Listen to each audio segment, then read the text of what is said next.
Clay Per View. Watch Speedway live or on demand. And SRV Road Freight Services. Excellence in Motion. Bring you Speedway Nation with Jared Ash and Ryan Harris. Right across the SEN network. Water North National Modified Sedan title heads back to Carrick for the first time in 9 years. We're back on the Apple Isle and the Tassie boys rejoice. You've got a National Modified Sedan title back on home soil again. That'll be pretty exciting this weekend. Pretty hotly contested field, 30-plus cars in the field, Ryan. It's nothing to sneeze at. There are some big hitters here. That's right. 17 local cars, 17 travellers. Probably exceeded my expectations, to be honest. I think the numbers are down somewhat. People are spooked on this side of the ocean about getting across. The Tasmanians do it all the time. They know how to do it. They know how to do it well. Best times to do it. It's just second nature to them. Everyone on this side of the ocean gets very spooked about trying to get across there and trying how to the boat works and the boat and all that travel logistics. And again, Easter time gets very expensive and hard to book, right? So that's probably kept some down. Plus, the month prior, and we covered those events, Warrnambool Blue Ribbon event or Victorian title at a wonderful venue. The week later, South Australian Modified Sedan title at Mount Gambier. So there's a lot of guys who went, hey, that's pretty cool. That could be our trip. And then they were going to do Mildura, Murray Magic. Won't talk about that. So there was 3 big events planned. So a lot of guys went, instead of going to Tassie, we'll do that. Yeah. Having said that, still 34 cars, 17 locals. So they've sort of come out of the woodwork again, which is nice. 17 interstate cars and red hot field. Jared Waters defending national champion in the Merc. Reckons he's got the big donk in now. He's going to drive straight to the front. He's a good character. He loves pumping it up on social media and gets the excitement going. So just FYI, he won't be using all that horsepower at Carrick. Just an FYI. That's right. So he's there, but taking on the locals, Brad Herbert's been phenomenally good form in the home state. He's excellent when he comes to the mainland. So to give you some context, 2015, the last title held at Carrick. Mm-hmm. There was 19 interstate competitors still running on night 2. All 19 of those qualified for the feature race. They took 20 cars. And the last car to qualify in was Trent Quillerat. Mm-hmm. Tassie's in a way different place from where they were 9 years ago. Look at what the Jetsons have done over here in Queensland, Victoria, when they've travelled over to race over here. Brad Herbert as well. He's come over and raced on the mainland against these guys over here. Brad Herbert has been dominant in the home season this year. He's been very impressive. Orton's been on the podium a few times down there as well. Silver Strike at Hamilton a couple of weeks ago, $10,000 to win Blue Ribbon event.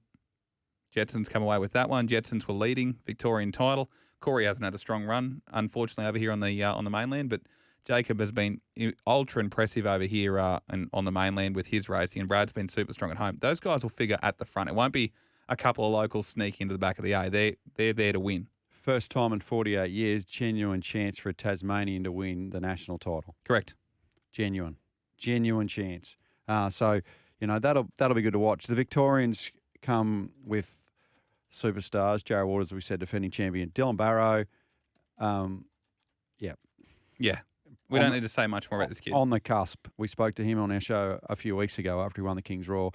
Matt Nelson, as good as any, great racer, great racecraft. If the car's under, I'm not surprised if Matt Nelson does extremely well. Kai Walters, superstar, very good opportunity to win his second Australian title. He's one of only 2 former champions in the field, so it's a new breed. It's a new crop in this field, effectively. So Kai Walters, former champion, Max Clark, former national champion as well. It's up for grabs. Like let's be honest, and to touch back to that point, last year, National Modified Sedan title at Albany, we very nearly saw a West Aussie win their first ever National Modified Sedan title. So Western Australia, Tasmania, they haven't had a look in at this event. Those guys have got good, strong local representation, but we're starting to see these local people lift. Like we saw the run that Brendan Fraser had last year on home soil against all the interstate guys. We might be talking about that between the Jetsons and Herbert this year. They're a real chance of potentially maybe breaking that hoodoo. So that's something worthwhile considering, of course. Now, someone that has crossed the line first at a national title, but unfortunately didn't end up taking home the A1 that weekend. We're going there. Look, people all know, Brody Boss, former Queensland Modified Sedan champion, in this Nissan, in the Smith family-owned Nissan. He has been super impressive. Like, picked up a couple of wins already. He's won at Toowoomba, which we know how hard it is to win there. He's won a little money show up at Maryborough Speedway as well. Are we potentially maybe this two-car Nissan team? It's a big assault down there. Yeah, that's right. JJ Hamilton jumps into the other one as well, and he was pretty racy at Kingaroy too, and then couldn't run the second night. Had some problems, but Brody was really impressive that night at Toowoomba in the middle, in the black. Drove through the middle where no one else was racing and drove straight to the front. So they're big contenders, no doubt, in the two Datsuns. And that's what you're going to have to do at Carrick. So Carrick, not a very high grip surface. It's going to be tiptoe around. Let's look after the car.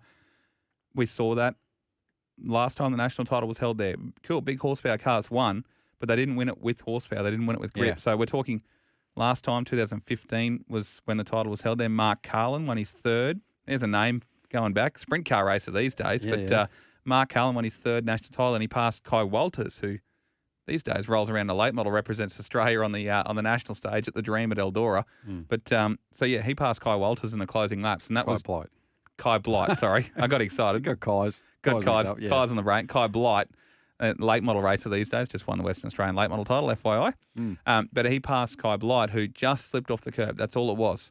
So it's going to be a patience race. It's going to be a tiptoe race. It's right in Nissan territory. Yeah, it certainly is. Then you got people like Brody Christie. He's been exceptional this year, the last couple of years, to be honest, in that FG Falcon.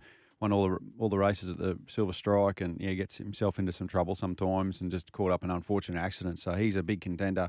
Max Clark, super quick all year. He's close to winning another major race. He is far better than his results suggest because he qualifies up the front so often. Just way better. Just misses out. Then you've got, two are probably the biggest contenders in the field, Joel Berkeley and Nathan McDonald. Those two could have another ding-dong battle for the lead in this race. It feels like every title race, these two end up racing each other. Yeah, absolutely. Vic title the other weekend at Warrnambool, we spoke about that. Joel Berkeley, Nathan McDonald racing each other for the podium spots. Joel gets to the lead, just brushes the wall. Tiniest little kiss off the wall, broke something in the right rear. And as you said, Brody Christie unfortunately involved in that little melee at the front and a few cars taken out. Hard luck to those guys. But we look back, Queensland modified sedan title, which that was 2 years ago that Nathan won. Joel and Nathan racing each other. New South Wales modified sedan title, which currently Nathan McDonald still holds. Joel and Nathan racing each other. It feels like these two just find each other at titles and race each other hard. Yeah, they certainly do. Exceptional talent, and I just think there's a real chance at. Well, Nathan's run second in Aussie titles twice. Back-to-back years too. Back-to-back years. Mildura the first year, and then Toowoomba the year after. This is the 48th running of the modified sedan title. It's just a wonderful event. 34 cars, some will say it's down a little bit. It will be exciting.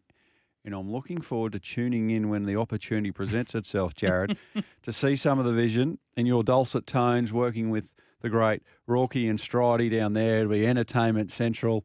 It should be a great weekend. I'm really looking forward to it. And you can't undersell a national title. We saw a few weeks ago, Albany Speedway, 30-odd super sedans there, was one of the best super sedan national titles held. So doesn't matter numbers, it matters the quality of cars, and there is some quality cars there. Looking forward to seeing what the Tassie guys can do. Looking forward to seeing what the Interstaters can do. Speedway Nation, thanks to SRV Road Freight Services. We'll come back on the other side of this to talk Australian Formula 500 title. This is SEN's Speedway Nation for Clay Per View. Watch Speedway live or on demand. And SRV Road Freight Services, excellence in motion.